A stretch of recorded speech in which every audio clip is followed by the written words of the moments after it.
In the quaint village of St. Mary Mead, a sinister secret lurks within Madame Lefebvre's elegant dressmaking shop. A porcelain doll with eerie sapphire eyes watches over a string of mysterious theft-pearl brooches. Sapphire rings and silver hairpins vanish without a trace.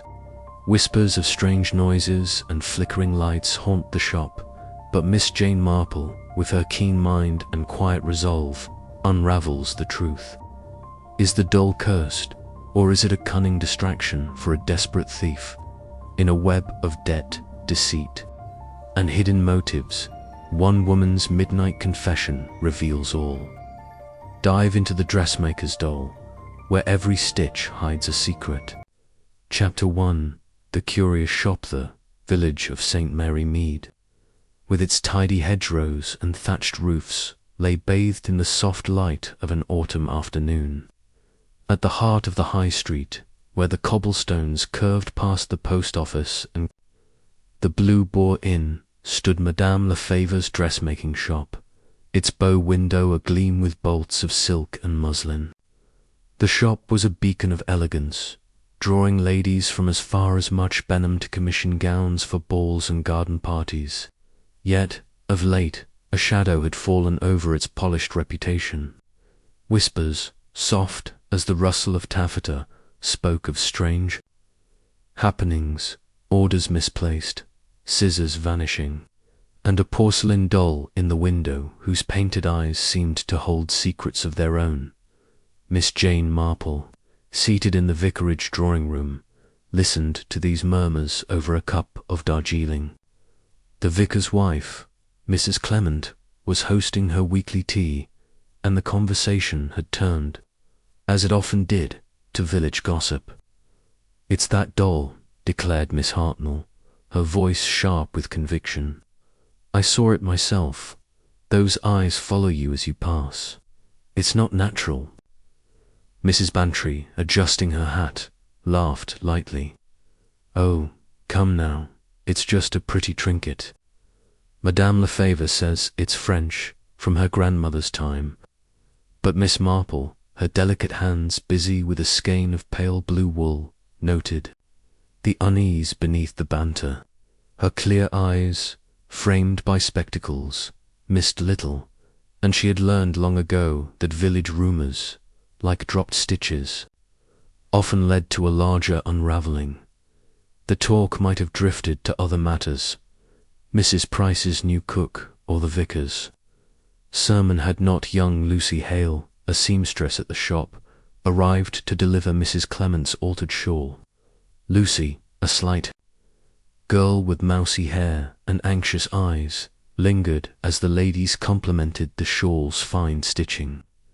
Miss Marple, ever kind, offered her a seat and a biscuit. "You work for Madame Lefebvre, don't you, my dear?" she asked gently. Lucy nodded, her fingers twisting the hem of her apron. "Yes, ma'am, it's good work, but—" She hesitated, glancing at the other women. Miss Marple's encouraging smile drew her on. "It's the doll, Miss Marple. It's always there, in the window or the workroom. Sometimes I feel it's watching me, and I don't like it." The room fell silent, save for the tick of the mantel clock. Miss Hartnell nodded triumphantly, but Miss Marple's mind was already at work.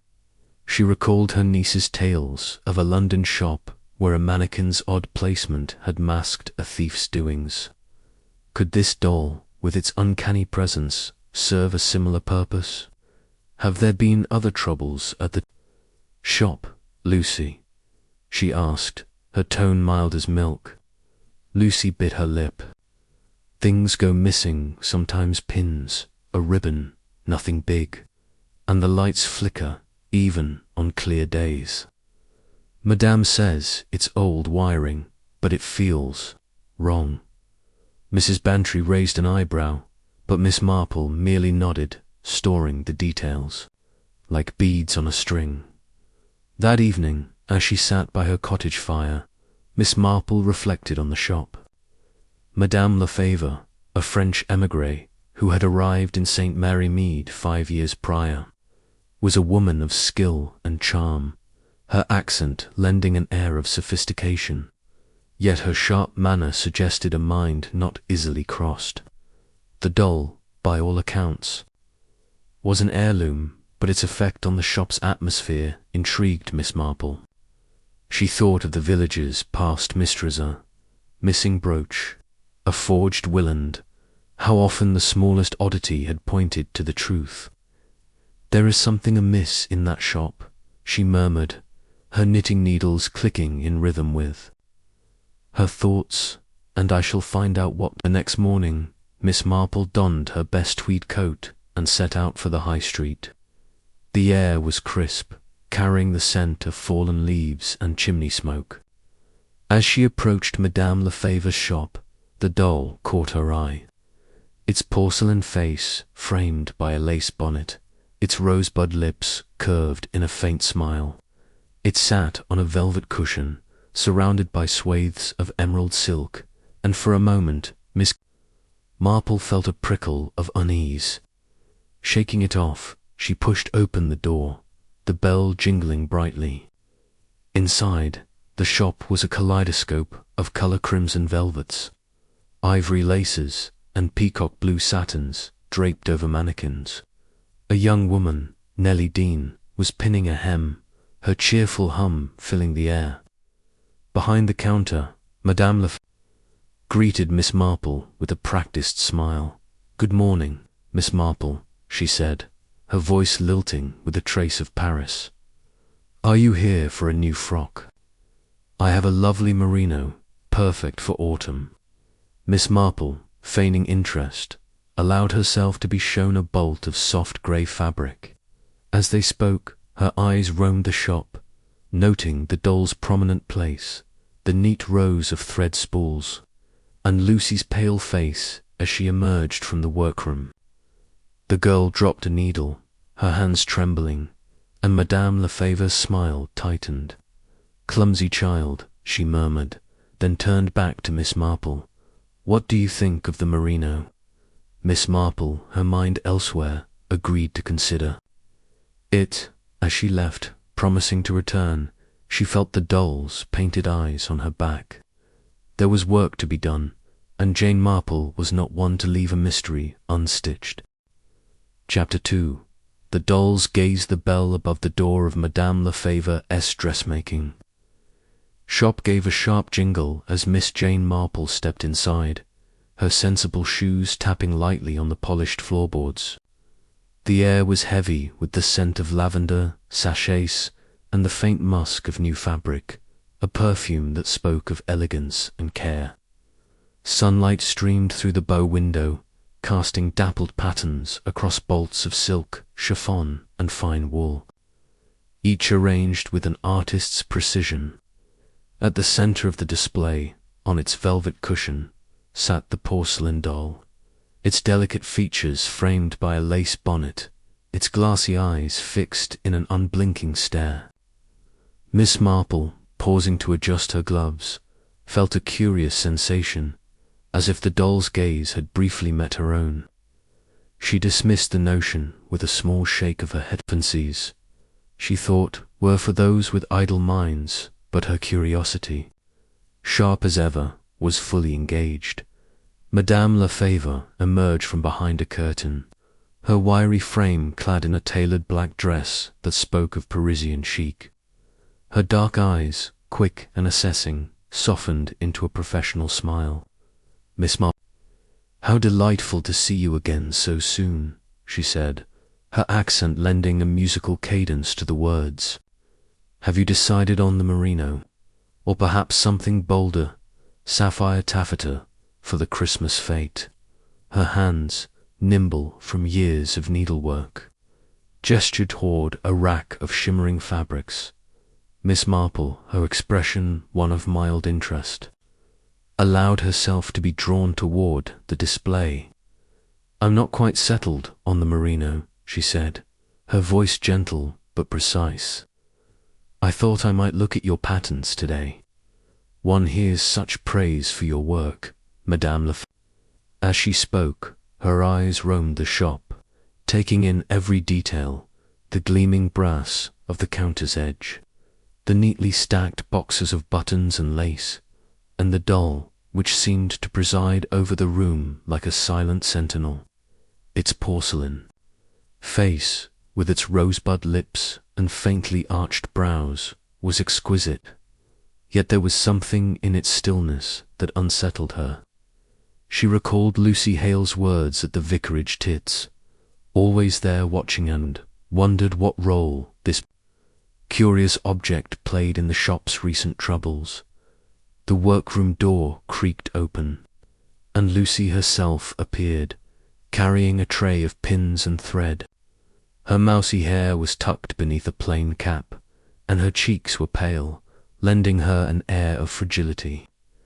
As she passed the doll, her step faltered, and a spool of crimson thread slipped from the tray, rolling across the floor. "Oh," she gasped, bending to retrieve it, her hands trembling. Madame Lefebvre's smile tightened, a flicker of impatience crossing her face. "Careful, Lucy," she said, her tone clipped. "We cannot afford such clumsiness with customers present." Miss Marple, ever the observer, noted the exchange. Lucy's nervousness was palpable, and Madame Lefebvre's reaction suggested a tension beneath her polished exterior. "No harm done," Miss Marple said kindly, stooping to pick up the spool before Lucy could. She handed it to the girl with a reassuring smile. "These little mishaps happen to us all, my dear." Lucy murmured a thank you, her eyes darting toward the doll before she retreated to the workroom. Madame Lefebvre, regaining her composure, guided Miss Marple to a table laden with pattern books. "Here," she said, opening a leather-bound volume, "are our latest designs. This one, with the gathered bodice, would suit you admirably." Miss Marple nodded, turning the pages slowly, but her attention was elsewhere. She had positioned herself to keep the doll in her peripheral vision, and she noted its craftsmanship, the delicate stitching of its miniature gown, the intricate curls of its porcelain hair. It was a work of art, yet its presence felt incongruous, as if it belonged in a collector's cabinet rather than a bustling shop. She recalled a case from her youth, when a village grocer's peculiar statue had distracted customers from a pilfer. Sleight of hand. Could the doll serve a similar purpose? As Madame Lefebvre described the virtues of a pleated skirt, the shop door jingled again, admitting Mrs. Bantry, her cheeks flushed from the brisk autumn air. "Good morning, Madame Lefebvre," she called, her voice carrying the cheerful authority of one accustomed to commanding attention. "I've come to see about that velvet cloak. And Miss Marple, what a surprise. Are you joining the fashionable set at last?" Her eyes twinkled with mischief. Miss Marple chuckled, her knitting bag swinging gently at her side. "Merely browsing, Mrs. Bantry. One must keep up appearances, you know." The two women exchanged pleasantries, but Miss Marple's attention was drawn to Mrs. Bantry's next remark. "I must say," she said, lowering her voice as she approached the counter, "I left my pearl brooch here yesterday, Madame Lefebvre. I was trying on that lace shawl, and I'm certain I pinned it to the cushion. Have you seen it, Madame?" Lefebvre's expression remained serene, but Miss Marple caught a slight stiffening of her posture. "A brooch, Mrs. Bantry. I'm afraid I haven't noticed it, but I'll ask the girls. Perhaps it slipped beneath a fabric." She turned to call for Lucy, who reappeared, looking more anxious than before. "Lucy, have you seen a pearl brooch in the fitting room?" Lucy shook her head, her eyes wide. "No, ma'am. I swept the room this morning, and there was nothing." Her voice trembled, and Miss Marple wondered if it was fear of reproach or something deeper. Mrs. Bantry sighed, her good humour dimming. "Well, it's a nuisance, but I suppose it'll turn up. It's not terribly valuable, but it was a gift. From Arthur. She glanced at the doll, her brow furrowing. That thing gives me the shivers, Madame Lefebvre. Why do you keep it so prominently displayed? Madame Lefebvre laughed, a light, practiced sound. Oh, Mrs. Bantry, it's merely a family heirloom. My grandmother brought it from Lyon, and it's said to bring good fortune. Customers find it charming, don't they, Miss Marple? She turned to Miss Marple, her eyes seeking agreement. Miss Marple smiled faintly. It's certainly striking, she said, her tone neutral, though I imagine it might startle some, placed so boldly in the window. She noted Madame Lefebvre's quick glance at the doll, as if to ensure it was still in place. The conversation shifted to Mrs. Bantry's cloak, and Miss Marple took the opportunity to observe the shop's other occupants. Nellie Dean, the cheerful seamstress, had emerged from the workroom, her auburn curls bouncing as she carried a finished gown to the fitting room. She hummed a tune, seemingly oblivious to the tension, but Miss Marple caught her pausing near. The doll, her fingers brushing its bonnet as if in passing, the third seamstress. Mrs. Carter, a dour woman with a pinched face, remained in the workroom, visible through the half-open curtain. Her needle flashed as she stitched a hem, her movements precise but joyless. Miss Marple, who had a knack for reading character, sensed a resentment in Mrs. Carter's posture, as if she begrudged the shop's elegance. She made a mental note to speak with her later. Those who spoke little often knew much. As Mrs. Bantry chatted about the cloak's embroidery, Miss Marple approached the doll, feigning admiration. Up close, its details were even more remarkable, the tiny pleats of its silk dress, the faint blush painted on its cheeks, the sapphire blue eyes that seemed to catch the light. She reached out, as if to adjust its bonnet, but her fingers brushed the porcelain arm, which was surprisingly heavy. A hollow doll, perhaps. She filed the observation away, her mind turning to the missing brooch. Small thefts, she knew, often pointed to larger schemes, and the doll's prominence suggested it was more than a decoration. Madame Lefebvre, noticing Miss Marple's interest, joined her. You admire the doll, Miss Marple. It's a rare piece. Made by a master craftsman, I could never part with it. Her voice was warm, but Miss Marple detected a note of defensiveness. It's lovely, Miss Marple replied, though I wonder if it might distract your seamstresses. Young Lucy seems quite affected by it. She watched Madame Lefebvre closely, noting the slight tightening of her lips. Lucy is fanciful, Madame Lefebvre said, waving a hand. She's a good girl, but nervous. The doll is harmless, I assure you. She turned to assist Mrs. Bantry, who was now examining a swatch of velvet, and Miss Marple seized the moment to speak with Nellie, who was folding a length of muslin. Nearby, it's a busy shop, isn't it, Nellie? Miss Marple said, her tone conversational. You must see all sorts of comings and goings. Nellie grinned, her freckled face lighting up. Oh yes, Miss Marple, we've ladies from all over, and sometimes gentlemen, too, buying gifts. It's never dull. She glanced at the doll, her expression unchanged. That old thing doesn't bother me. It's just part of the shop, like the mannequins. Miss Marple nodded, but her thoughts were racing.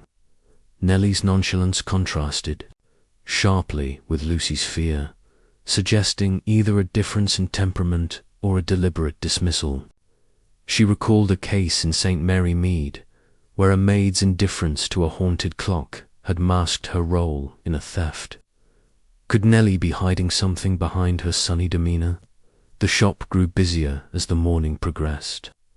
Miss Hart bustled in, complaining about a delayed order, and Mr. Dubois, the antiques dealer, arrived to discuss a consignment of lace. His polished manners and easy charm drew Madame Lefever's attention, and Miss Marple watched their interaction closely. Dubois, with his sleek moustache and tailored coat, lingered near the doll, his fingers tracing its lace hem. "A remarkable piece," he murmured, almost to himself. Madame Lefevre smiled, but her eyes were wary. Miss Marple, pretending to study a pattern, noted the exchange. Dubois's interest in the doll was more than casual, she suspected. By noon, Miss Marple had gathered enough to fuel her suspicions. The doll, she felt certain, was central to the shop's mysteries, whether as a distraction or a hiding place. The missing brooch, Lucy's unease, and Madame Lefevre's guarded manner all pointed to a scheme, though its shape remained elusive.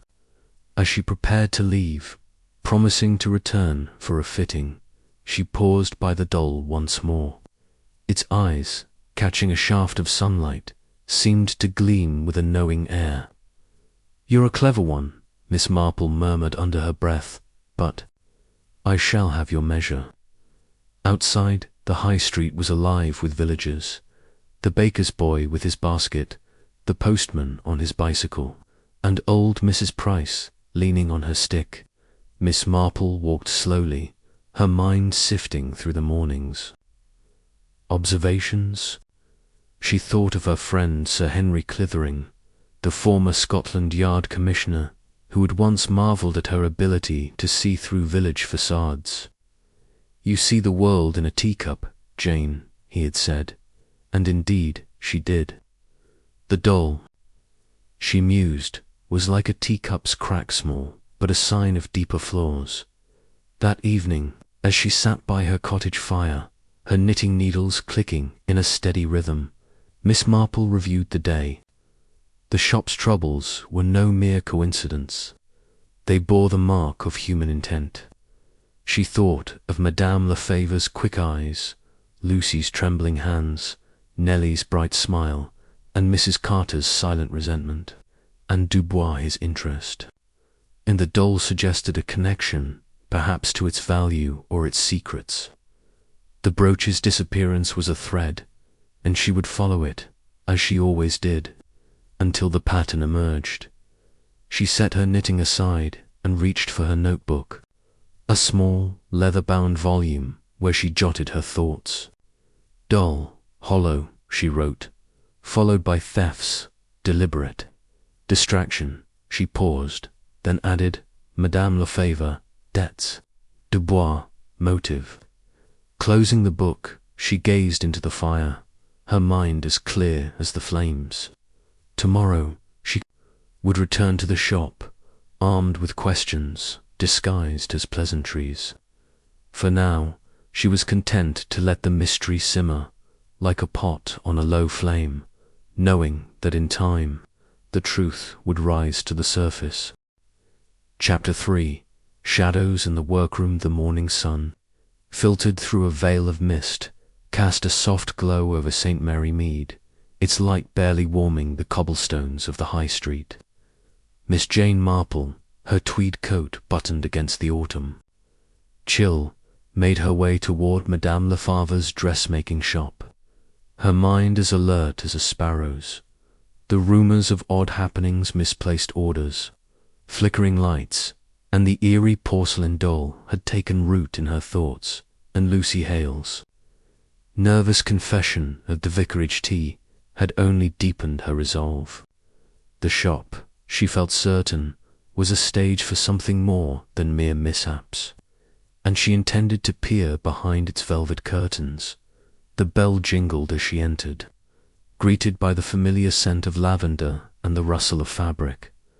The shop was quieter today, the morning rush yet to begin.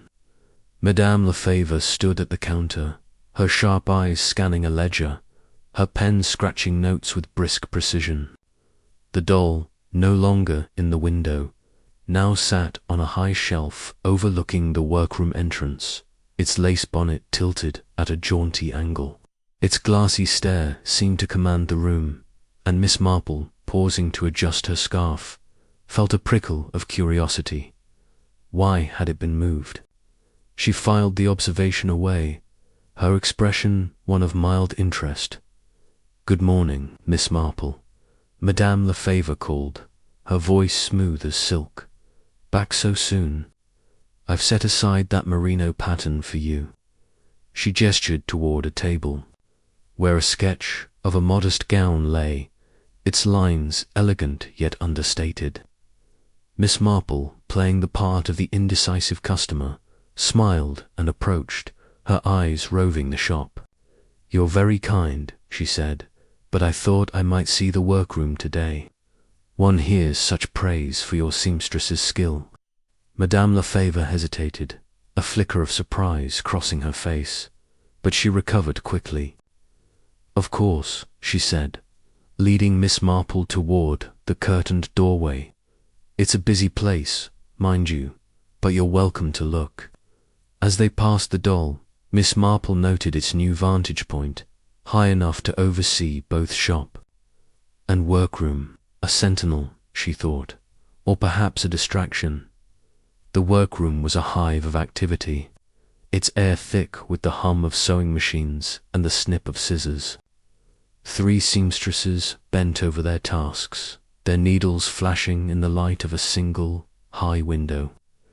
Lucy Hale, pale and quiet, was hemming a muslin skirt, her fingers deft despite the faint tremble Miss Marple had observed before. Mrs. Carter, a gaunt woman with a perpetual frown, worked on a velvet bodice, her movements methodical but joyless. Nellie Dean, the youngest, was pinning a lace collar, her auburn curls bouncing as she hummed a lively tune.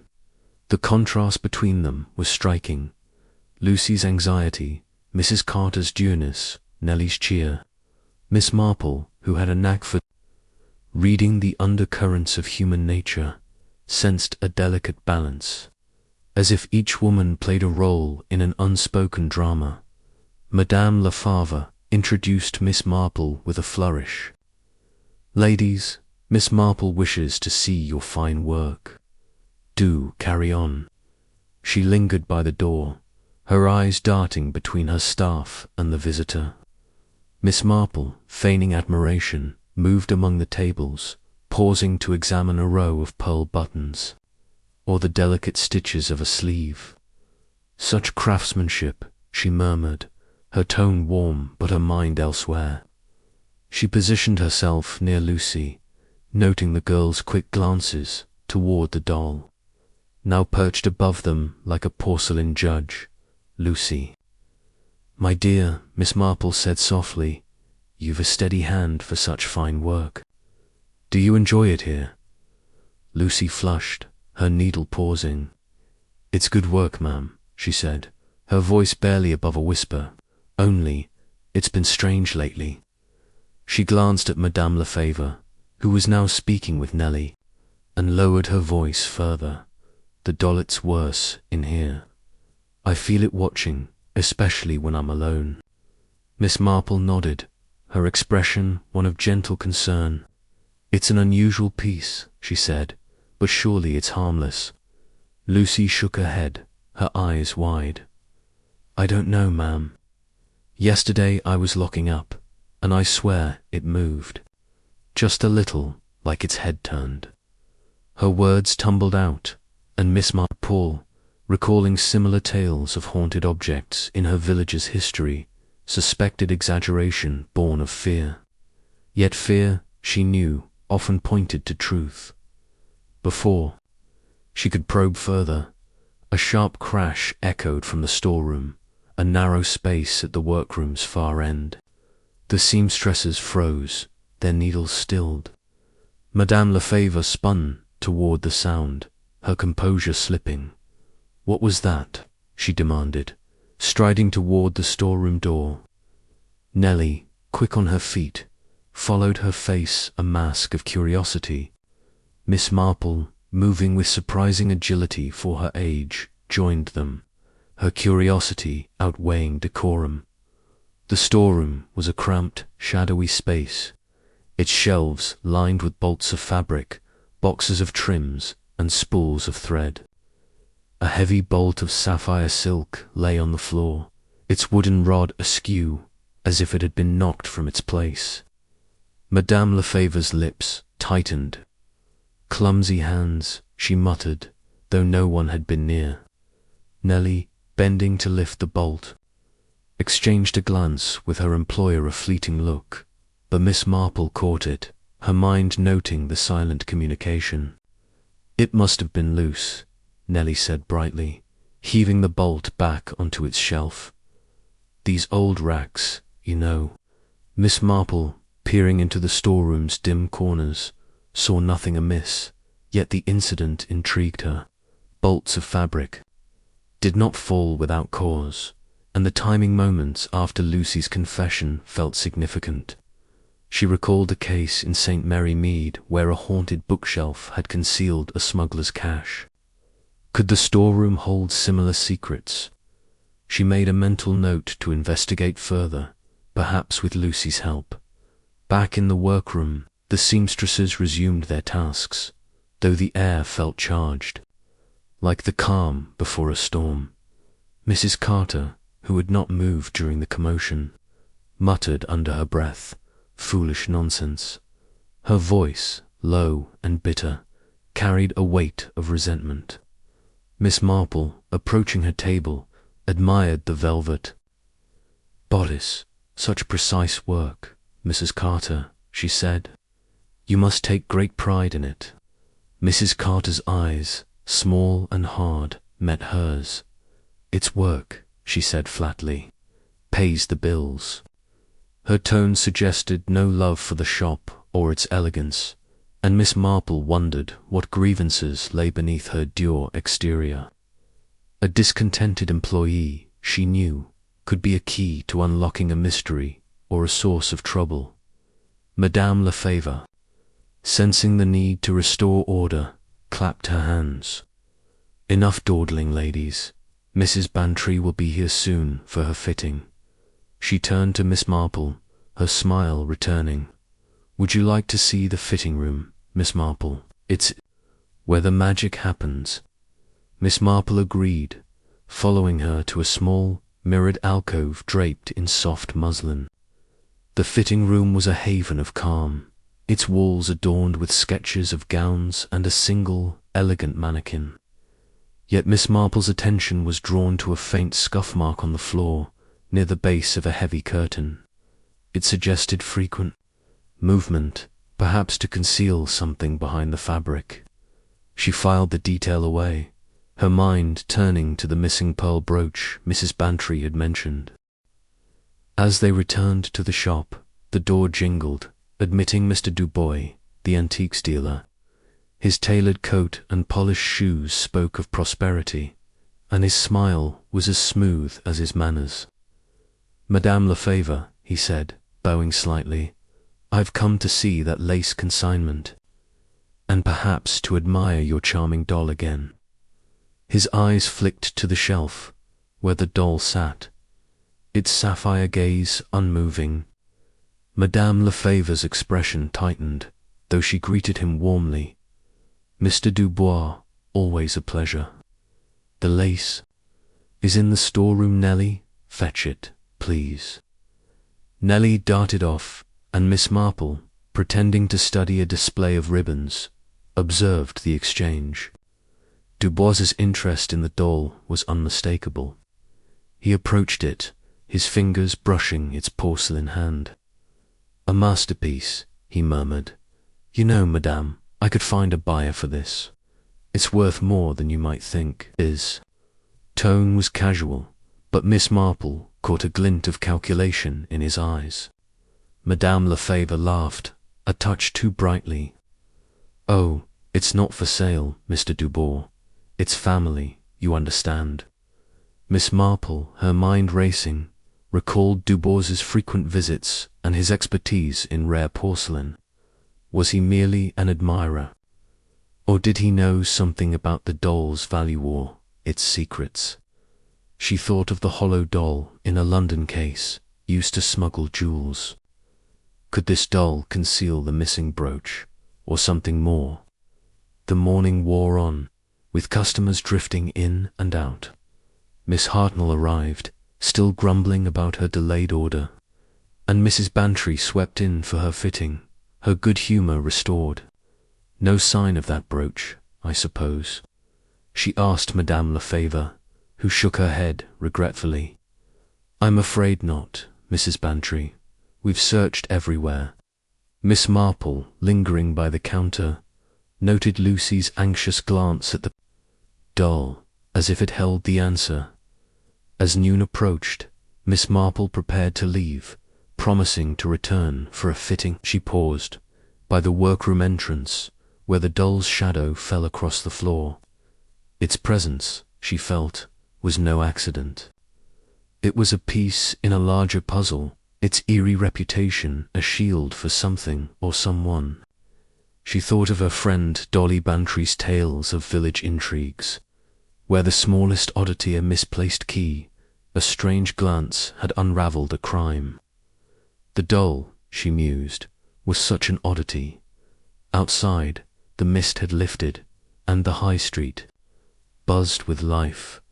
The butcher's boy with his tray, the vicar on his bicycle, and old Mr. Jessup sweeping his doorstep. Miss Marple walked slowly, her mind sifting through the morning's observations. The storeroom crash, Nellie's quick glance, Mrs. Carter's bitterness, Dubois's interest, all were threads in a tapestry she was beginning to weave. She thought of Lucy's fear and Madame Lefebvre's guarded manner. The shop, she felt certain, was a stage for deception, and the doll was its silent star. That evening, in her cottage's cosy sitting room, Miss Marple sat by the fire, her knitting needles clicking in a steady rhythm. She opened her notebook, adding to her earlier notes. Doll moved to workroom Y. Storeroom, deliberate disturbance. Dubois, motives unclear. Mrs. Carter, resentful Y. She paused, her pen hovering, then wrote, Lucy, key witness. But fragile, must tread carefully. Closing the book, she gazed into the flames, her mind as sharp as the needles in her hands. The shop's mysteries were like a poorly sewn seam, ready to split with the right tug. Tomorrow she would return, armed with questions, wrapped in pleasantries.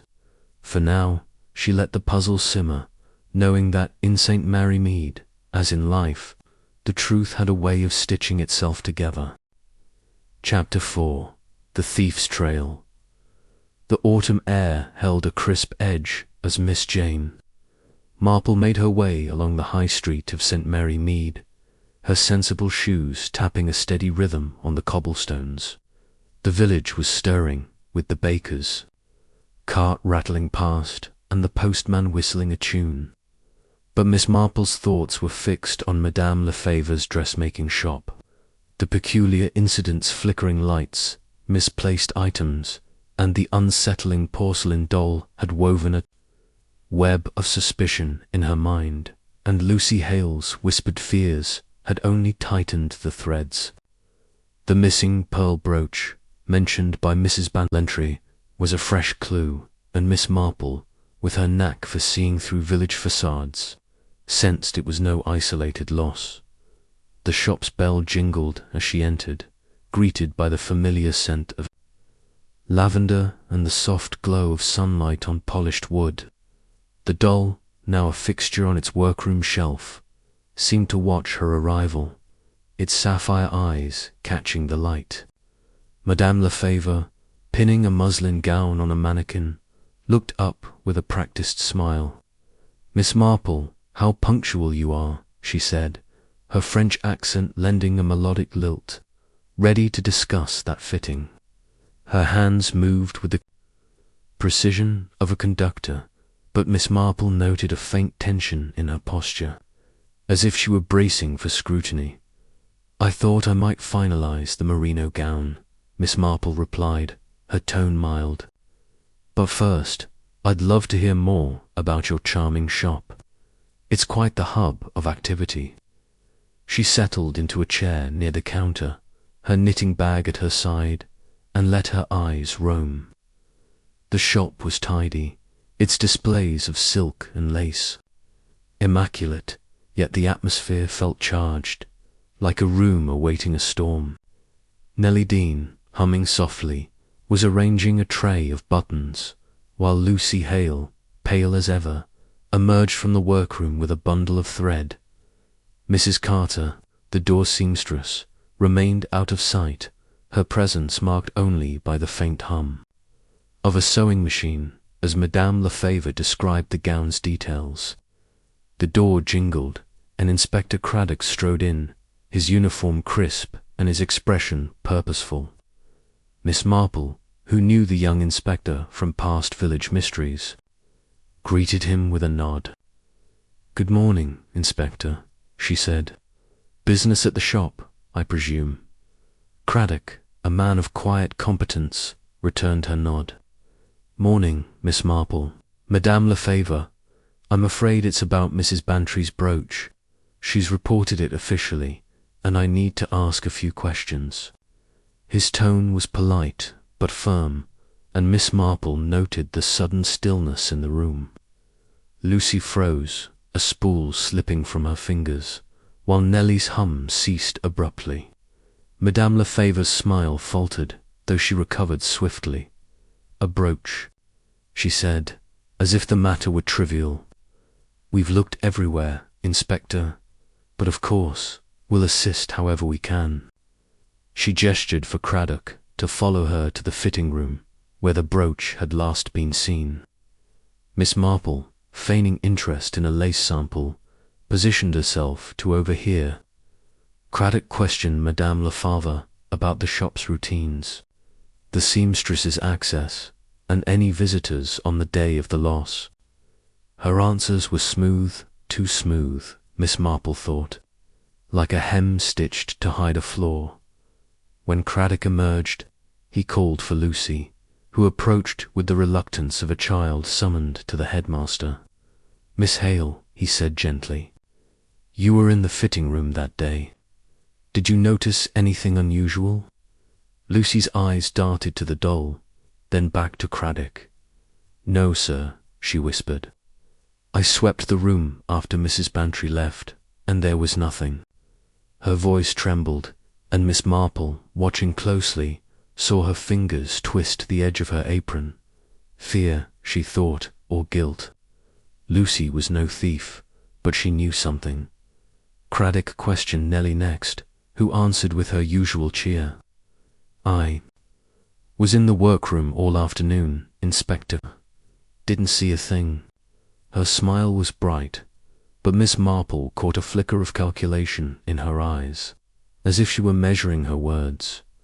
Mrs. Carter, summoned from the workroom, was curt. "I don't fuss with customers' trinkets," she said, her tone sharp.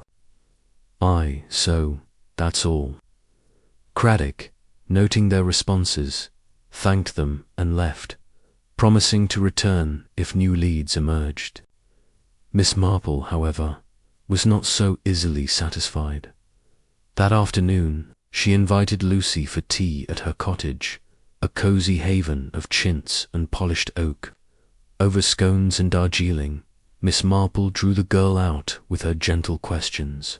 "You've been troubled, Lucy," she said, passing a plate of biscuits. "Is it just the doll, or something more?" Lucy, warmed by the fire and Miss Marple's kindness, hesitated, then spoke in a rush. "It's not just the doll, ma'am, though it's awful. There's noises at Night Creeks, like someone's moving about, and things go missing, not just the brooch, a gold thimble, a bit of lace, small things, but they add up." Miss Marple's eyes narrowed. "And you've told Madame Lefevre?" Lucy nodded. "She says I'm imagining it, but I'm not.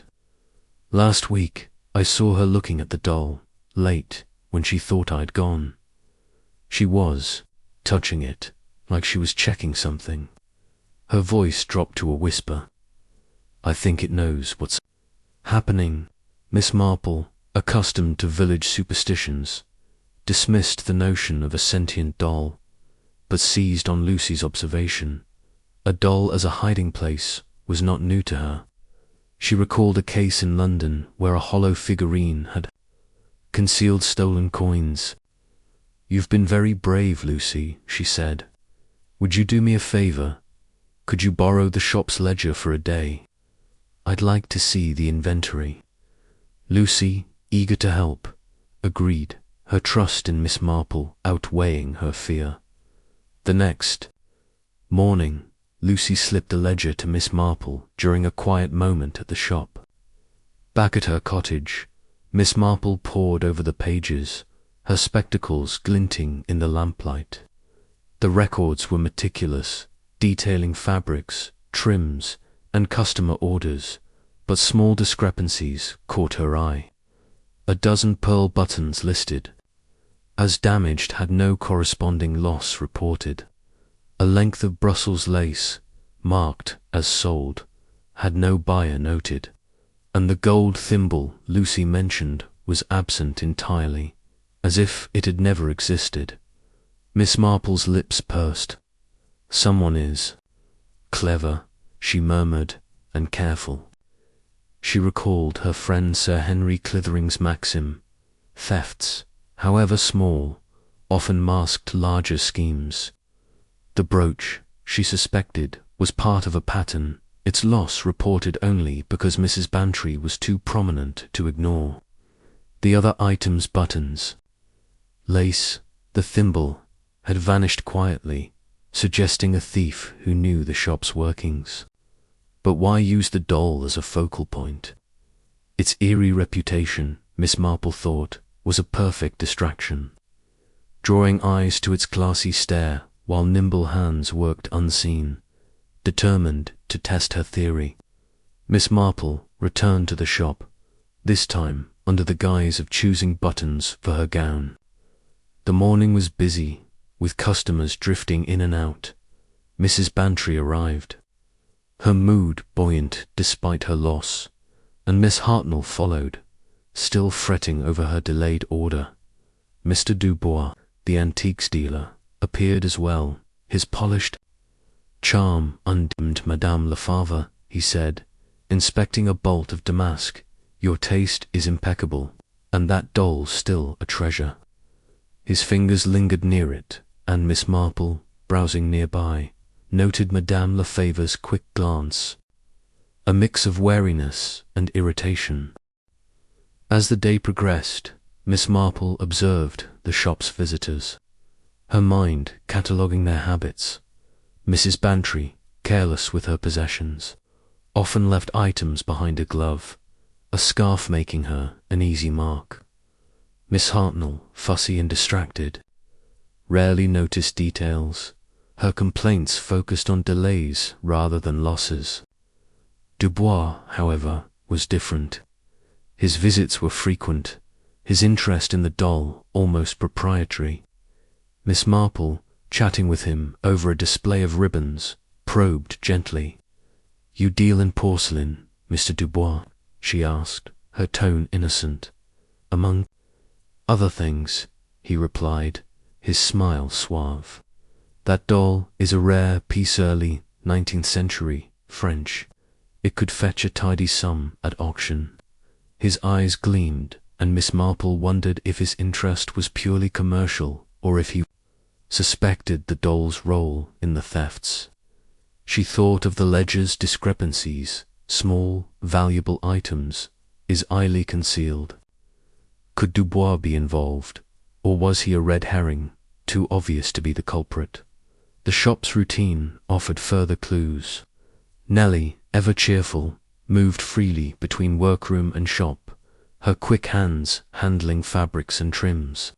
Lucy, confined to the workroom, seemed isolated, her fear isolating her further.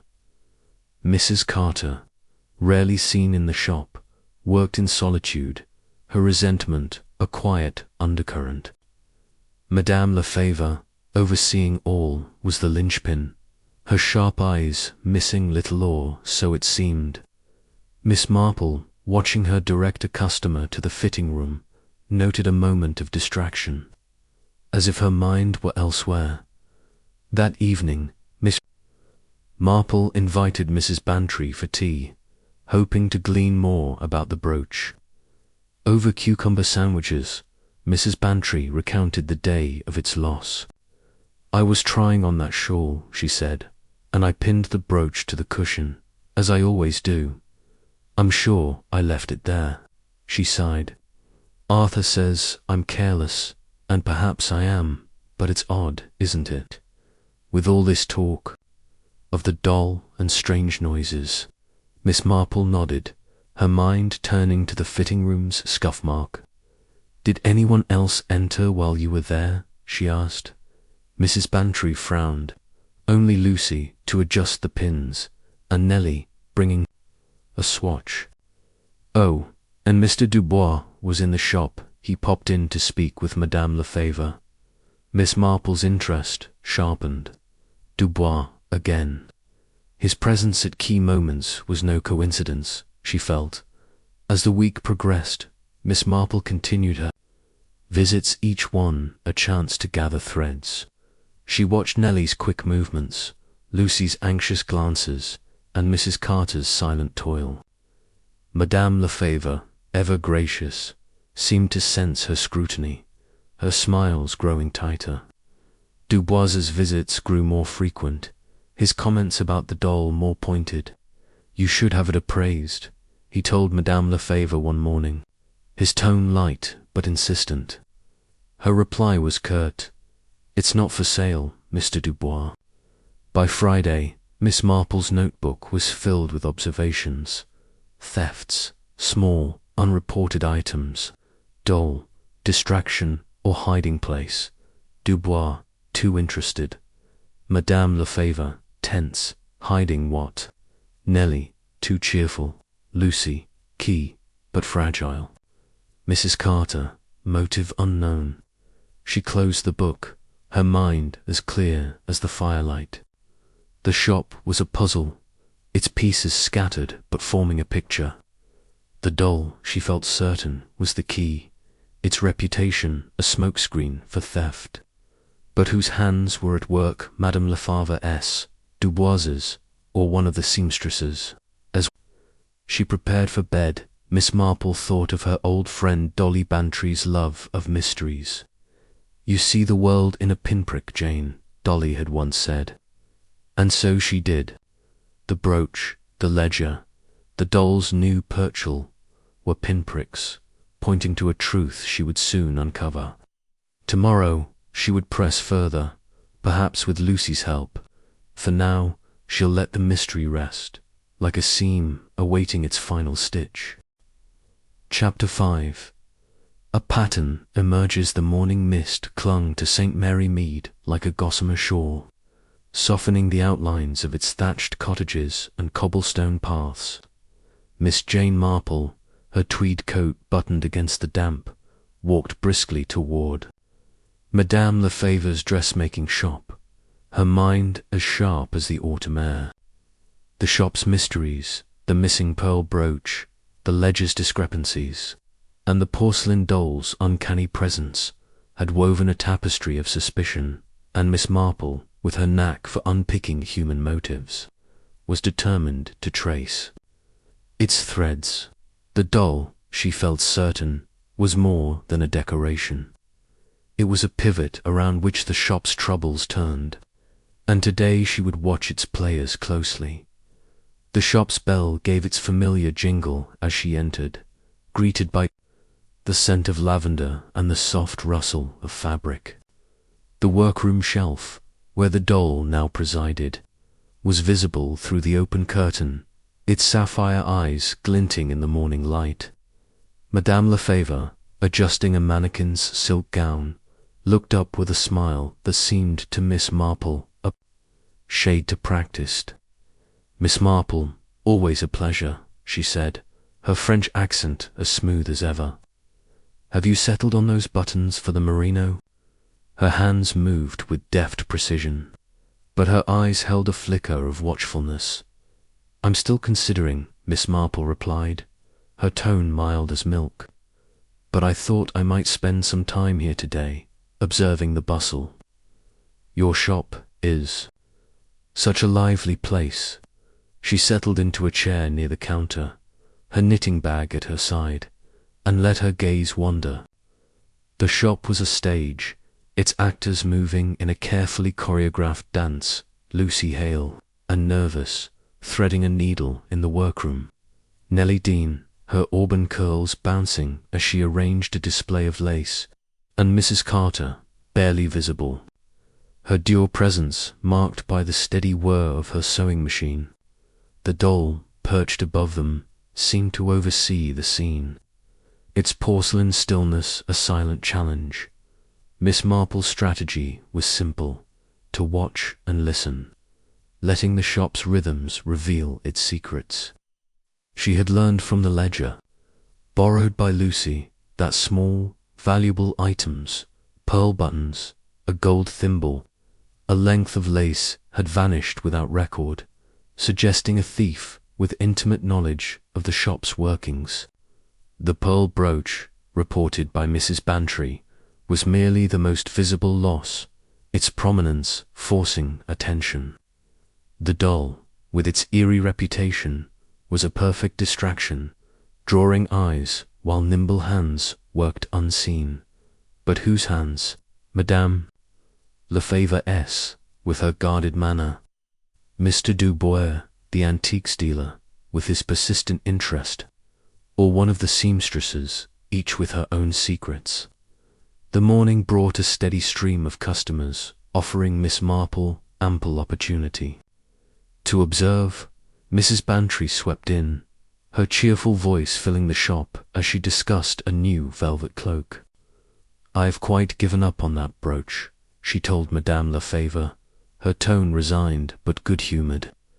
"But I shan't let it spoil my day." She glanced at the doll, her brow furrowing. "Though I must say, that thing does give one a turn."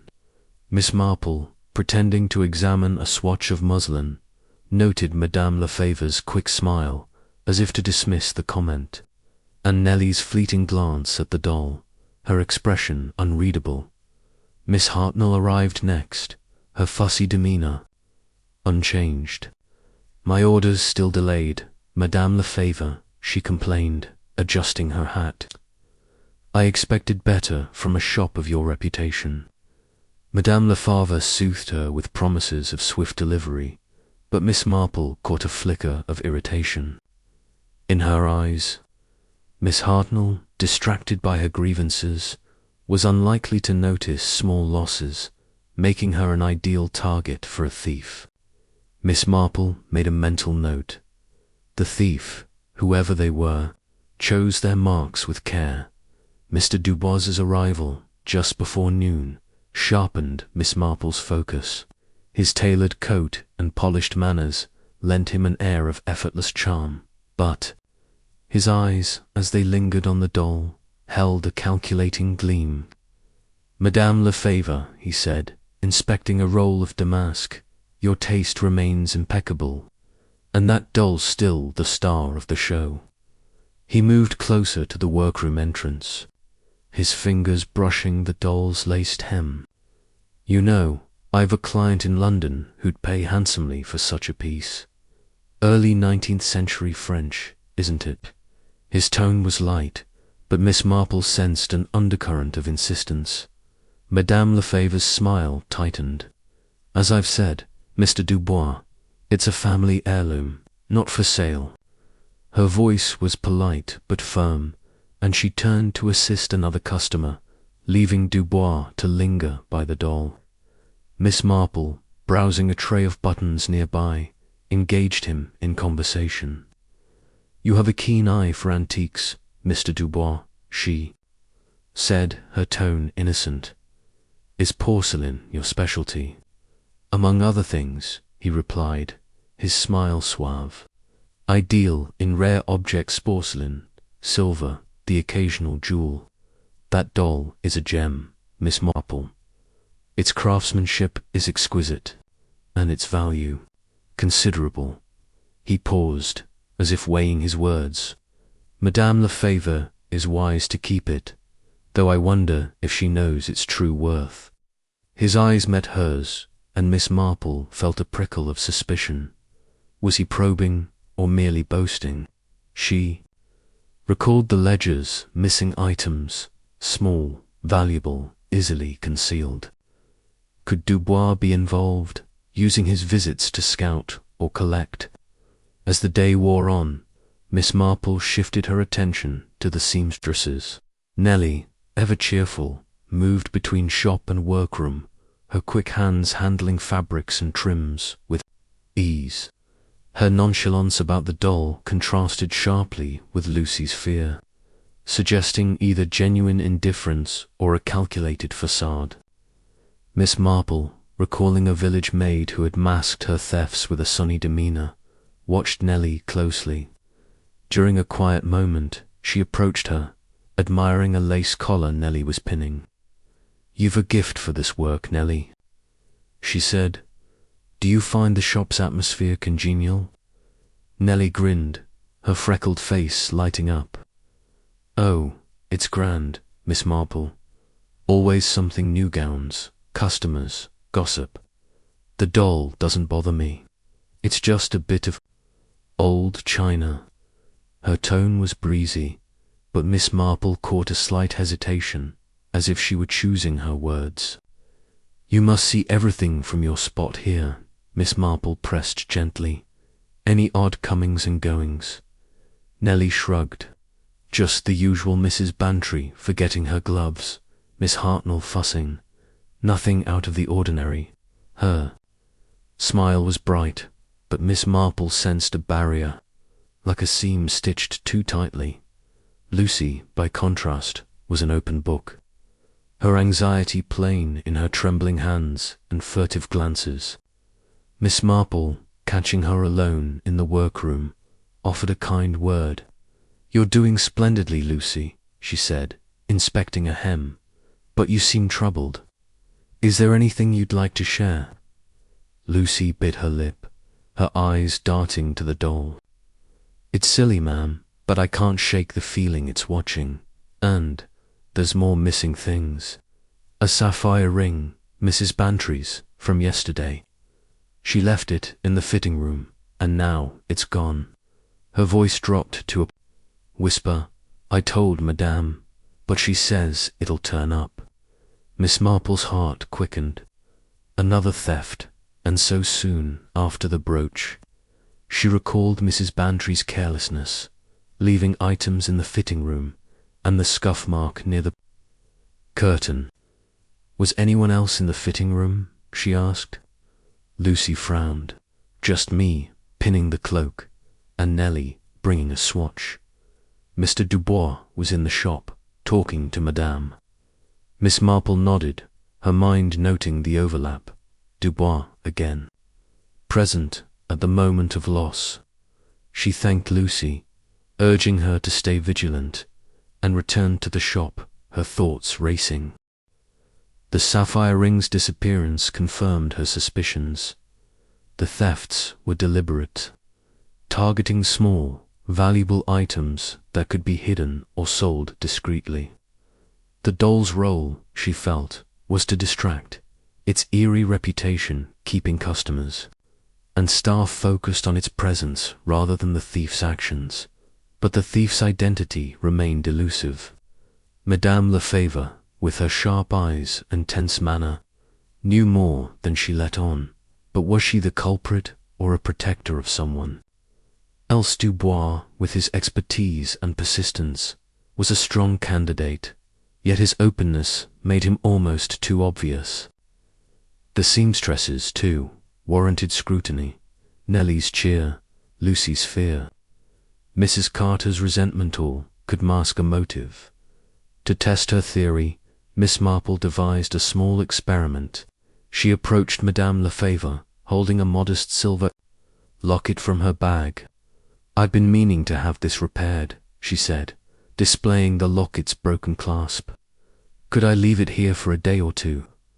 I'd trust your care." Madame Lefebvre, surprised but agreeable, took the locket, placing it in a drawer behind the counter. "Of course, Miss Marple will keep it safe." Miss Marple, smiling, noted the drawer's position accessible to staff and visitors alike.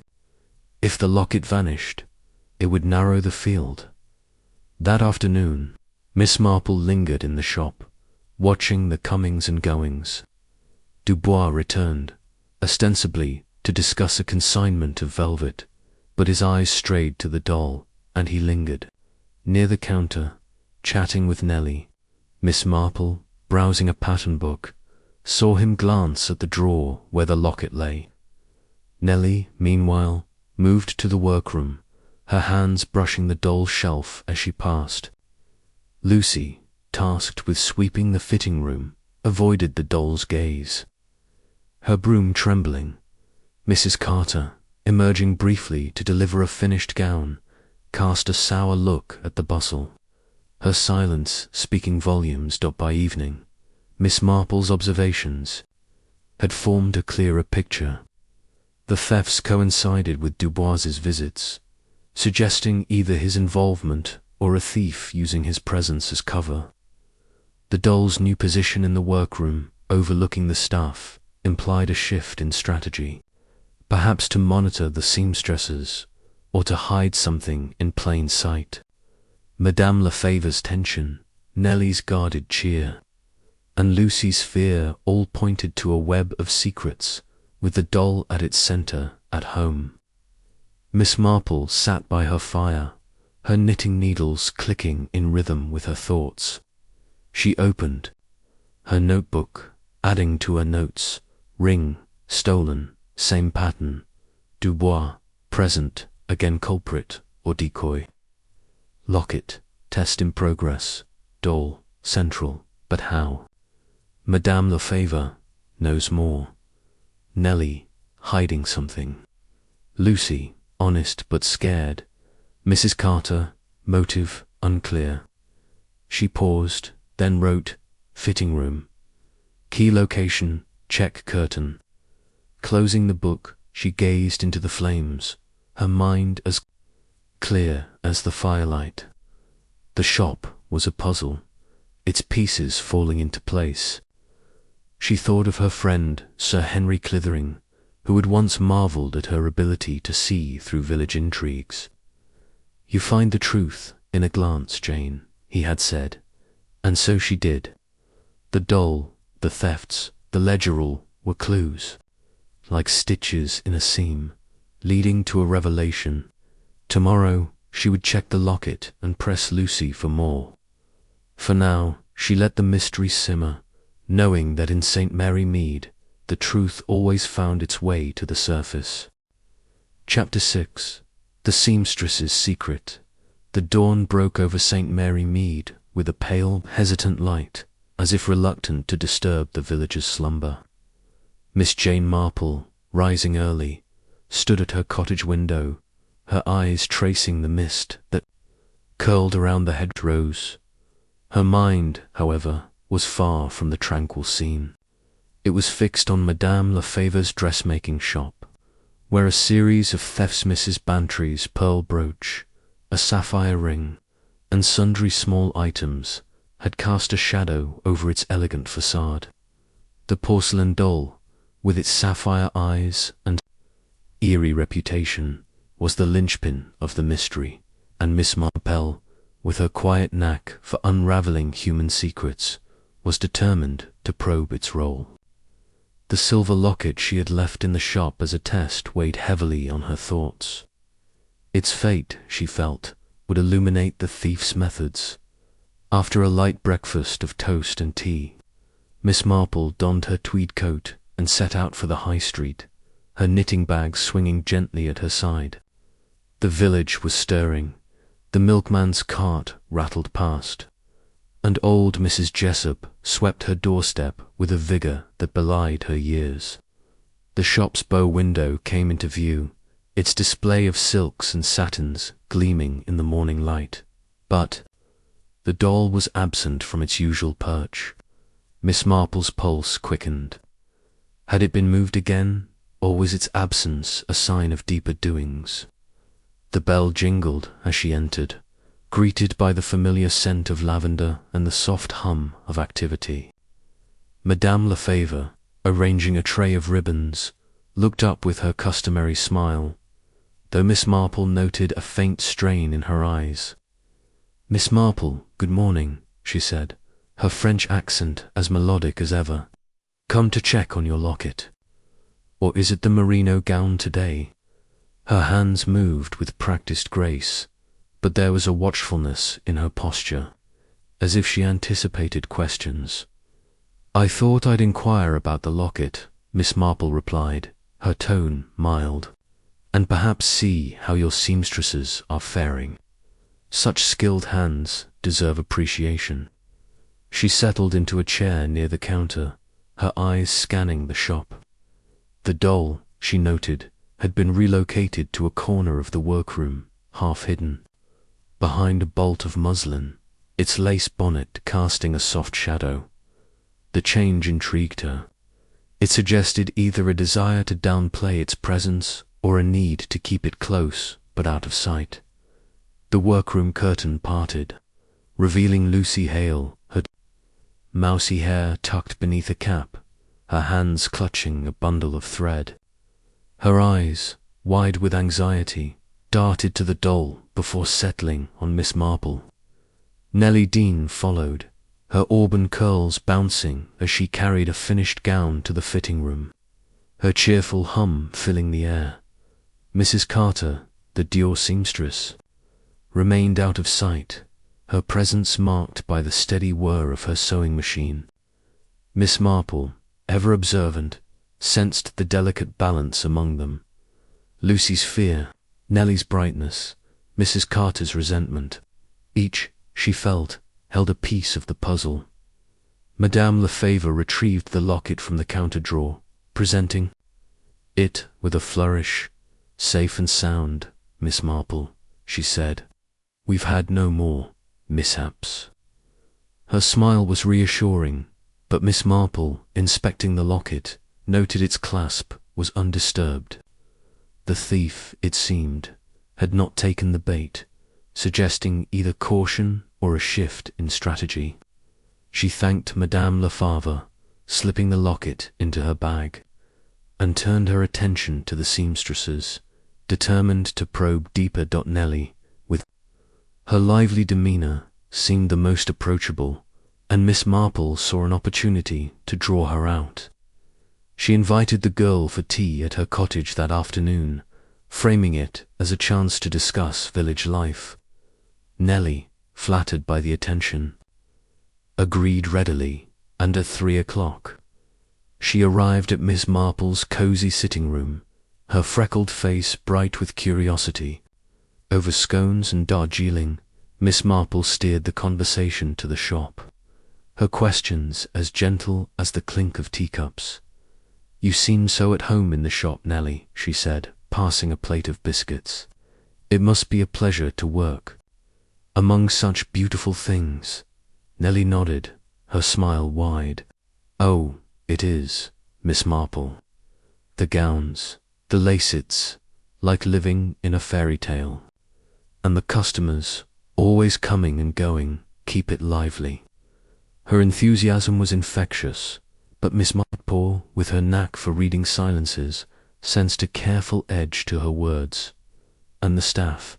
Miss Marple asked, her tone casual. "You all get along, I presume?" Nellie hesitated, her fingers brushing a crumb from her skirt. "Mostly," she said. "Lucy's sweet, but nervy jumps at shadows. Mrs. Carter's a bit grim, always muttering about her lot. Madame Lefebvre's strict, but fair. She's got a sharp eye, mind you." Her tone was light, but Miss Marple caught a flicker of unease when she mentioned Madame Lefebvre. "What about the doll?" Miss Marple pressed, her voice soft. "It seems to trouble Lucy, but you're not bothered." Nellie's smile faltered, a shadow crossing her face. "It's just a thing," she said, too quickly. "Old and creepy, maybe, but harmless. Customers like to talk about it, makes the shop memorable. She laughed, but the sound was forced, and Miss Marple's suspicions deepened. Nellie's dismissal was too practiced, as if she were reciting a line. She recalled a village girl who had laughed off a haunted gate to conceal her trysts. Nellie's cheer, she thought, might mask a similar secret. Probing further, Miss Marple asked about the shop's routines. Nellie described the daily tasks, sewing fittings, inventory, with a breezy confidence. But when Miss Marple mentioned the recent thefts, her expression tightened. "It's awful about Mrs. Bantry's things," she said, "but I don't know anything about it. Things get misplaced, that's all." Her words were plausible, but Miss Marple noted a slight tremor in her hands, as if the topic unnerved her. Then, almost as an afterthought, Nellie let slip a detail that caught Miss Marple's attention. "I saw Madame Lefevre with the doll once, late at night," she said, her eyes on her teacup. "I'd forgotten my shawl and went back after closing.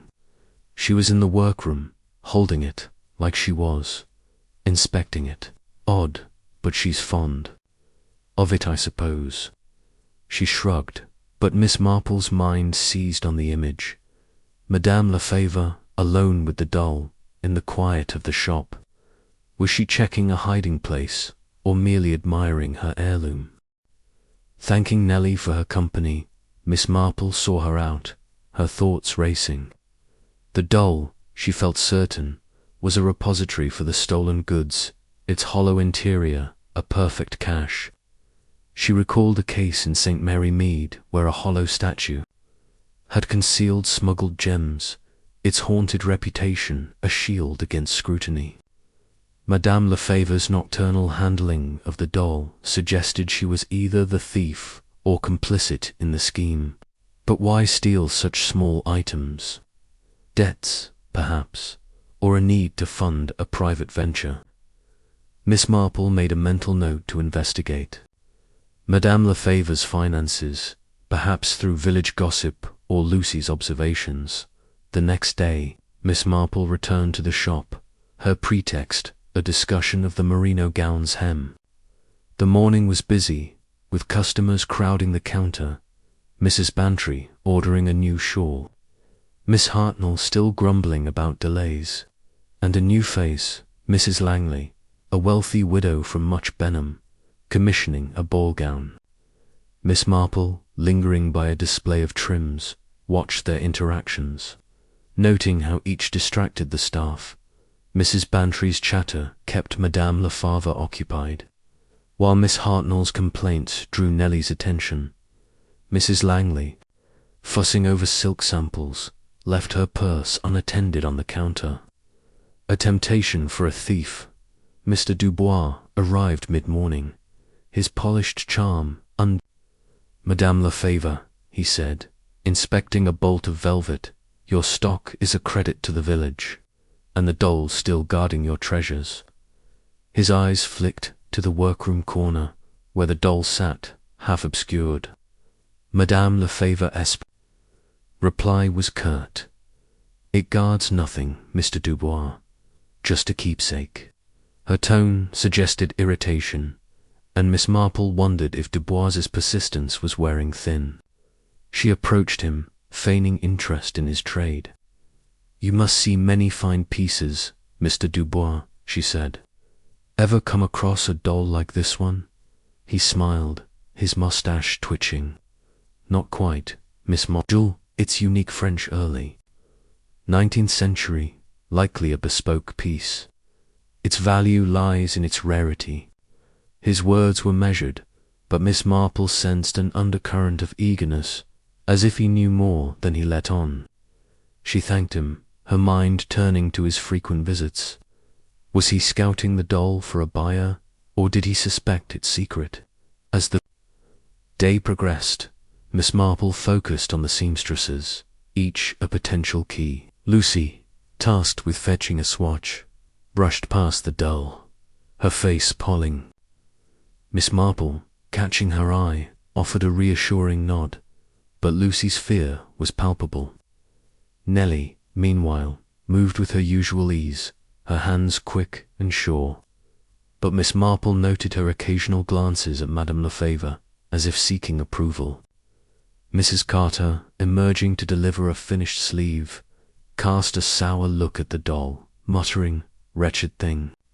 Her resentment, Miss Marple thought, could be a motive, but her isolation in the workroom made her an unlikely thief. The shop's rhythm offered further clues. The fitting room, where the brooch and ring had vanished, was a hub of activity, its heavy curtain a potential screen for sleight of hand. Miss Marple, inspecting it under the guise of admiring its fabric, confirmed the scuff mark on the floor, suggesting frequent movement. She imagined a thief slipping behind the curtain, pocketing small items while customers were distracted. The doll, now in the workroom, could serve as a signal, its position a cue to act or pause. By afternoon, a new incident heightened the tension. Mrs. Langley, returning for a fitting, reported a missing silver hairpin left in the fitting room. "I'm certain I placed it on the table," she said, her voice sharp with indignation. Madame Lefebvre, her composure strained, promised to search, but Miss Marple noted Lucy's trembling hands and Nellie's quick offer to check the room. The hairpin, like the other items, was small and valuable, easily concealed. Miss Marple's suspicions solidified. The thief was active, emboldened by the lack of detection. That evening, Miss Marple sat by her fire, her knitting needles clicking in rhythm with her thoughts. She opened her notebook, adding to her observations: hairpin, another theft, same pattern. Doll moved to corner hiding place. Madame Lefebvre handled doll at night. Why? Dubois knows doll's value. Nellie, evasive about thefts. Lucy sees too much. Mrs. Carter, resentful but uninvolved. She paused, then wrote, "Fitting room, curtain key, check doll's interior." Closing the book, she gazed into the flames, her mind as clear as the firelight. The shop was a web, its strands converging on the doll. She thought of her friend Dolly Bantry's love of puzzles, her delight in a well-placed clue. "You see the world in a thimble, Jane," Dolly had said. And so she did.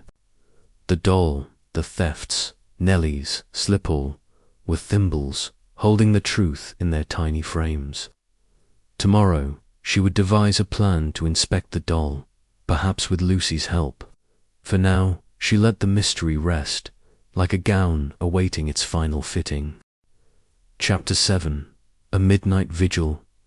The twilight settled over St. Mary Mead like a soft velvet cloak, its hush broken only by the distant hoot of an owl and the faint creak of shutters in the evening breeze.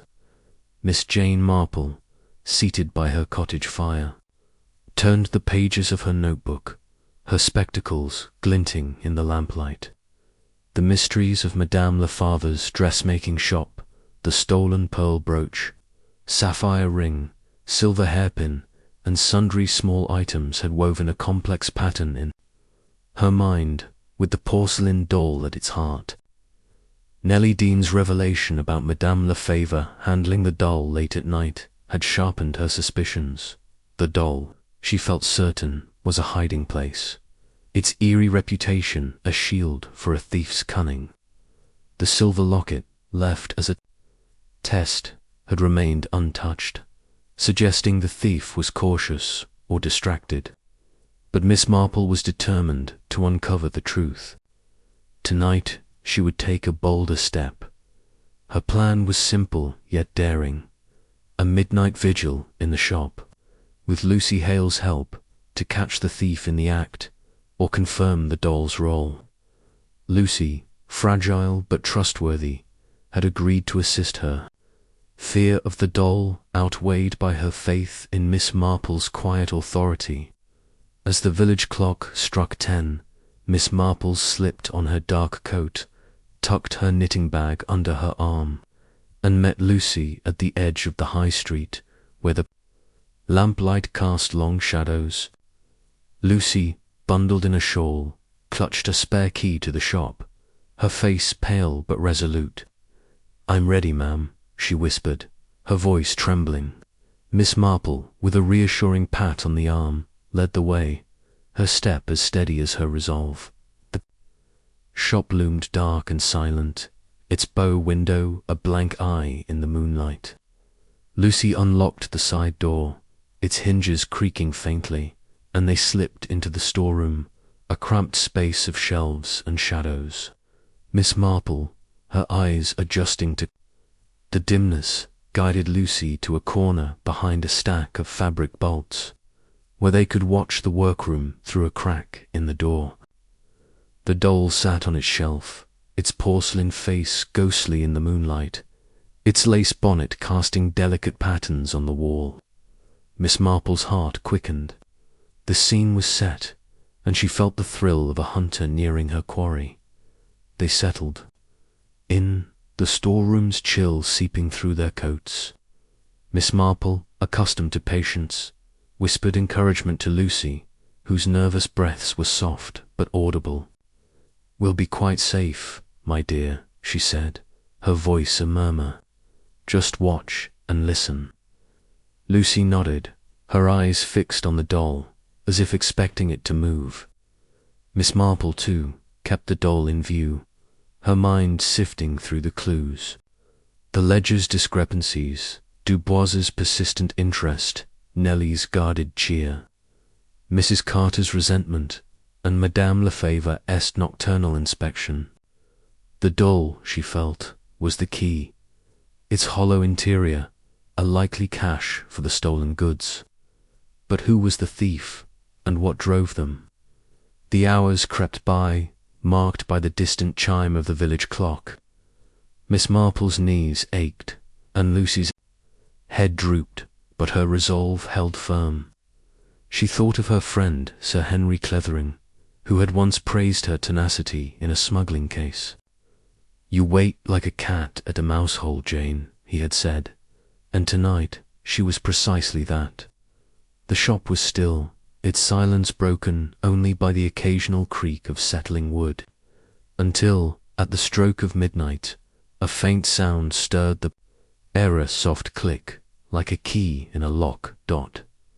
Miss Marple's senses sharpened, and she nudged Lucy, who snapped upright, her eyes wide. Through the crack, they saw the workroom door ease open, admitting a figure cloaked in shadow. The moonlight revealed Madame Lefebvre, her wiry frame unmistakable, her movements stealthy but purposeful. She wore a dark dress, blending with the shadows, and carried no lantern, relying on the moon's faint glow. Miss Marple's pulse raced. Here was the moment she had anticipated. Madame Lefebvre approached the doll, her steps silent on the workroom floor. She paused, glancing around, then reached for the doll, her fingers deft as they lifted its miniature skirt. Miss Marple leaned forward, straining to see. Madame Lefebvre's hand disappeared beneath the fabric, and a soft rustle followed, as if she were withdrawing or inserting something. Lucy gasped, a tiny sound, and Miss Marple gripped her arm, urging silence. Madame Lefebvre froze, her head turning toward the storeroom, but the shadows concealed them. Satisfied, she replaced the doll, adjusted its bonnet, and slipped out, the door clicking shut behind her. Miss Marple exhaled, her mind racing. The doll was indeed a hiding place, and Madame Lefebvre was involved, but was she the thief or a go-between? The stolen items, brooch, ring, hairpin were small enough to fit within a hollow doll, and the ledger's missing buttons and lace could be similarly concealed. She whispered to Lucy, "We must check the doll, but not now. She may return." Lucy nodded, her face a mask of fear and awe. They waited another hour, ensuring Madame Lefebvre was gone, then crept into the workroom, the moonlight their only guide. The doll sat serenely, its sapphire eyes glinting with an almost mocking air. Miss Marple, her hands steady despite her age, lifted it gently, noting its surprising weight. She turned it over, examining the base, where a faint seam suggested an opening. With careful pressure, she pried it apart, revealing a hollow compartment, lined with velvet. Inside was a small pouch, its contents clinking softly. Miss Marple's heart leaped as she opened it, spilling its secrets into her palm: the pearl brooch, the sapphire ring, the silver hairpin, and a handful of pearl buttons and lace scraps, all meticulously gathered. Lucy stifled a cry, her eyes wide. "It's all here," she whispered. "She's been stealing." Miss Marple, replacing the pouch and sealing the doll, shook her head. "Not necessarily, my dear. She may be hiding them for another or protecting someone." She thought of Dubois, whose interest in the doll suggested he knew its value, and Nellie, whose cheer masked a secret. Mrs. Carter, isolated and resentful, seemed less likely. But Madame Lefebvre's actions pointed to a deeper motive: debts, perhaps, or coercion. They returned to the storeroom, locking the door behind them, and slipped out into the night, the village silent under its starry canopy. Miss Marple escorted Lucy home, urging her to say nothing until they could act. "We've seen the truth, Lucy," she said, "but we must be careful. The thief may suspect we're close." Lucy nodded, her trust in Miss Marple absolute, and they parted, the weight of their discovery heavy between them. Back at her cottage, Miss Marple sat by the fire, her knitting untouched as she reviewed the night's events. The doll's secret was confirmed, but questions remained. Why had Madame Lefebvre chosen such a risky hiding place? Was she the mastermind, or a pawn in a larger scheme? Dubois's expertise and Nellie's evasiveness suggested accomplices, but the motive eluded her.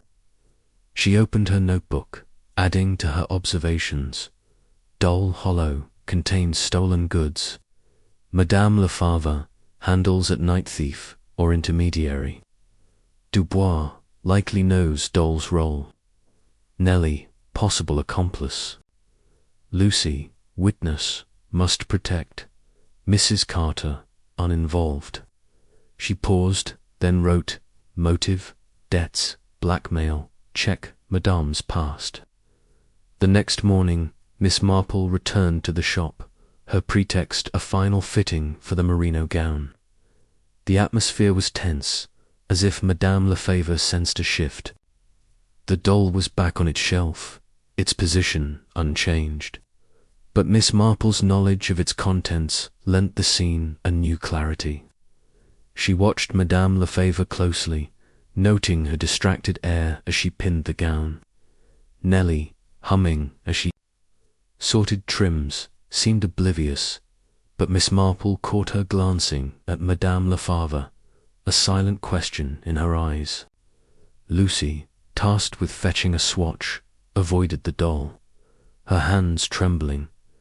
Mrs. Carter, sewing in the workroom, cast a sour look at the bustle, her silence a wall. Customers drifted in, Mrs. Bantry discussing a new hat, Miss Hartnell still fretting over her order, and Mrs. Langley checking on her ball gown. Miss Marple, lingering by the counter, observed their interactions, noting how each distracted the staff. Dubois's absence was notable, but his influence lingered, his comments about the doll echoing in her mind. She thought of the village's past mysteries, a forged will, a hidden cachand, how often the smallest clue had cracked the case. The doll, she felt, was such a clue, its contents a map to the thief's mind by noon. Miss Marple had gathered enough to refine her plan. She would confront Madame Lefebvre privately, presenting the evidence of the doll's contents. But first, she needed to ensure Lucy's safety. The girl's fear made her vulnerable, and a desperate thief might act rashly. Miss Marple invited Lucy for tea, whispering instructions to avoid the doll and watch Madame Lefebvre's movements. "You're doing splendidly, my dear," she said, her voice warm. "Just a little longer, and we'll have the truth." That evening, Miss Marple sat by her fire, her knitting needles clicking in rhythm with her thoughts. The shop was a stage, its actors playing their parts, but the script was hers to rewrite. She thought of Dolly Bantry's delight in a well-solved puzzle. "You see the world in a needle's eye, Jane," Dolly had said, and so she did.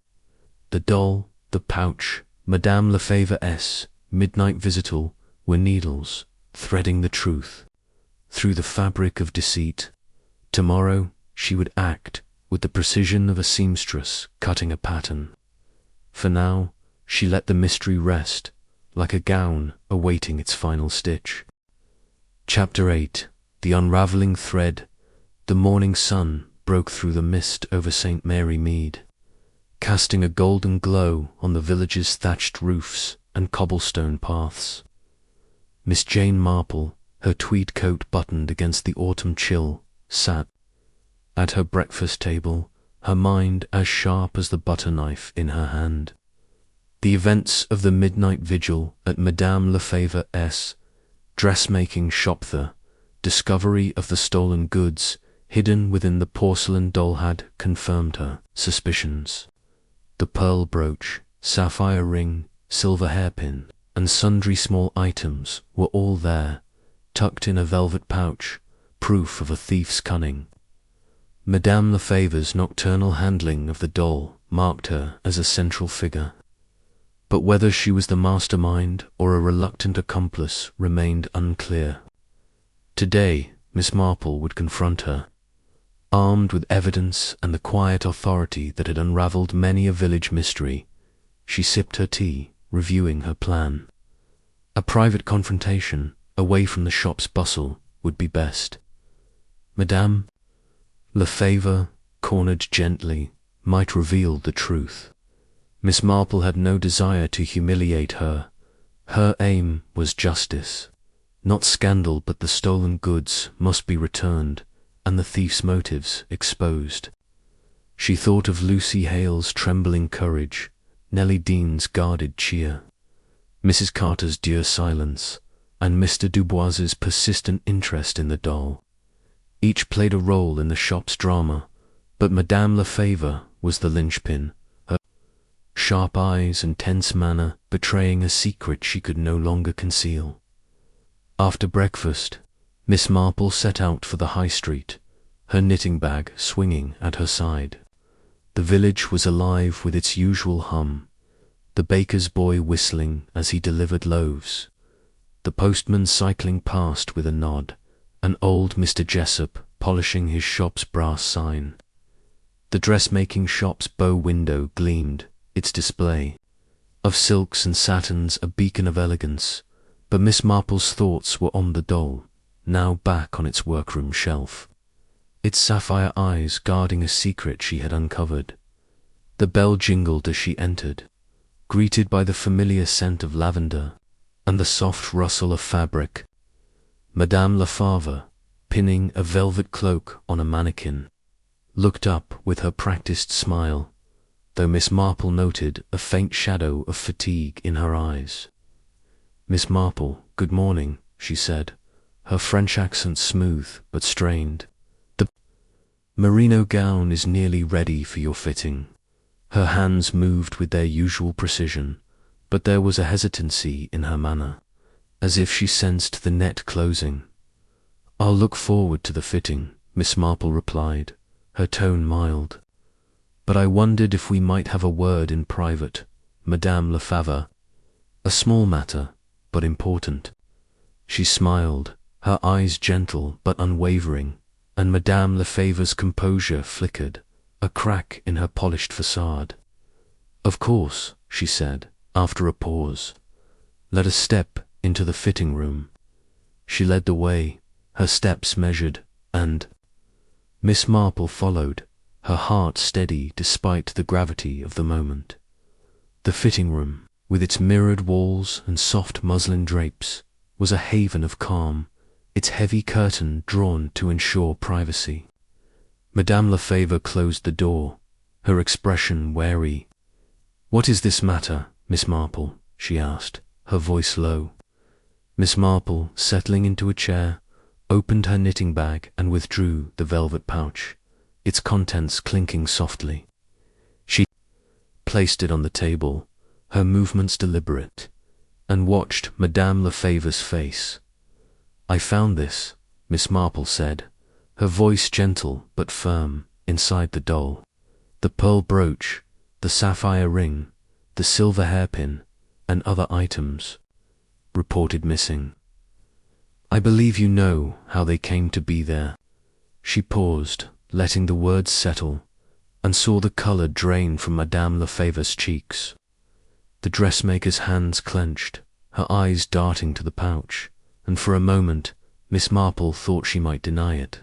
But the weight of the evidence, and perhaps the weight of her own guilt, proved too much.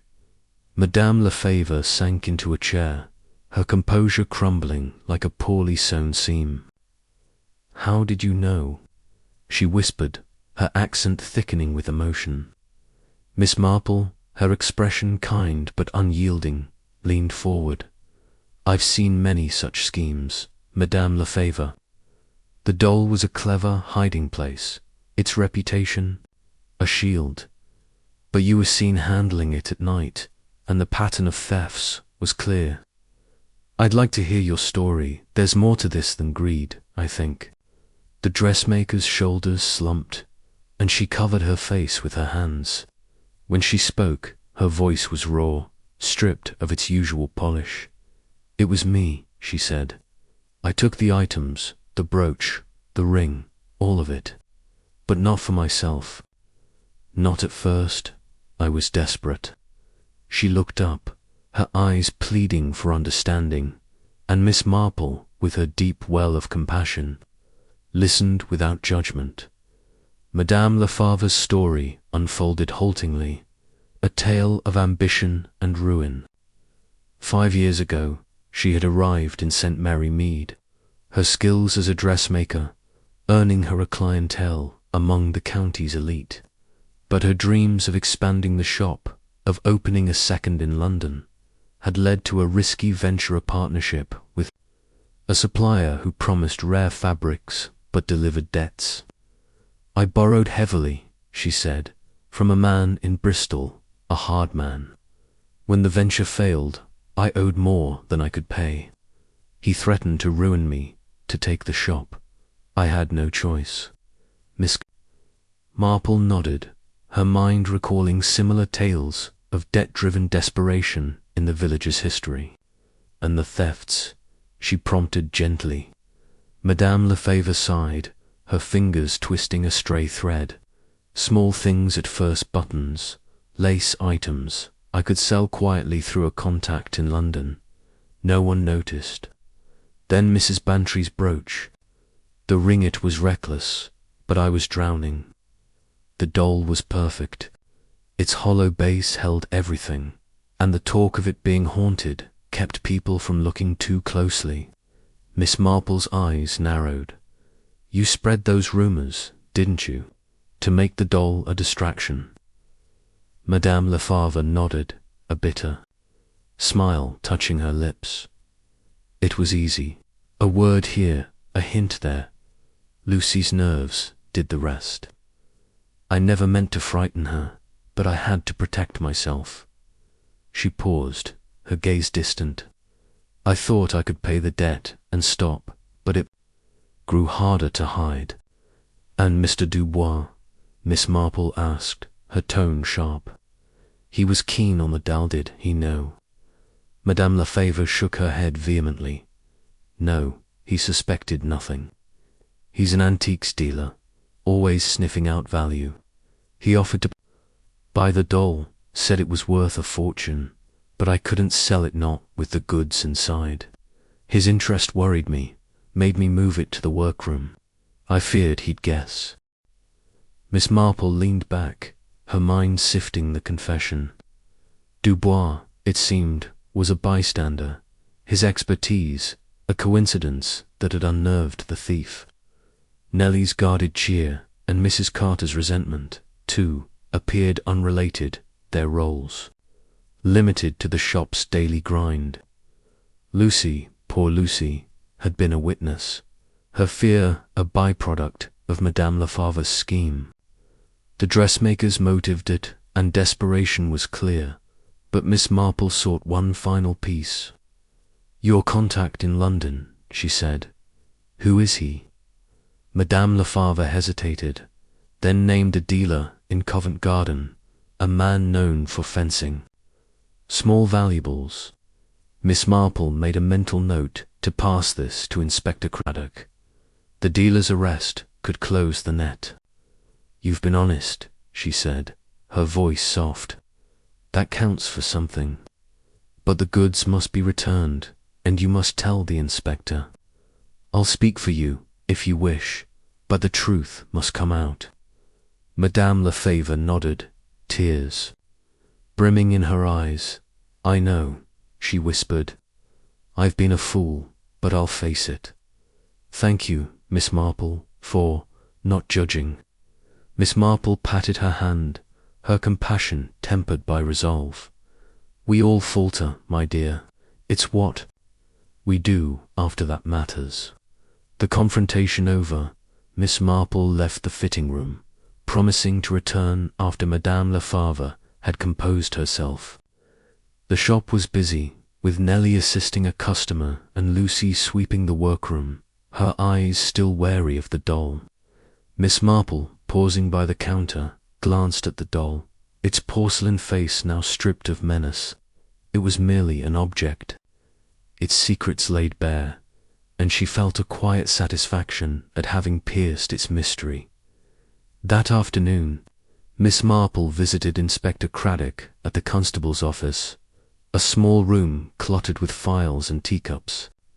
Craddock, who respected her instincts from past cases, listened as she recounted the doll's contents, Madame Lefebvre's confession, and the London dealer's name. "She's ready to cooperate," Miss Marple said. A word of leniency might encourage her to name others in the chain. Craddock nodded, his expression thoughtful. "You've done it again, Miss Marple. I'll bring her in quietly, no need for a fuss. And the goods, return them to their owners," Miss Marple said. "Mrs. Bantry will be delighted, and Mrs. Langley won't need to know how close her hairpin came to Covent Garden." Craddock chuckled, promising to handle it with care, and Miss Marple left, her mission complete. The next day the shop resumed. Its rhythm, though a subtle change, hung in the air. Madame Lefebvre, pale but composed, had confessed to Craddock, who arranged for the goods' return with minimal scandal. The pearl brooch found its way to Mrs. Bantry, who declared it a miracle, over tea at the vicarage. The sapphire ring and silver hairpin were restored quietly, and the ledger's missing items' buttons, lace were written off as losses, their thefts too small to pursue. The doll, stripped of its secrets, was sold to a collector in Bath, its proceeds helping to settle Madame Lefebvre's debts. She remained in the shop, her reputation bruised but intact.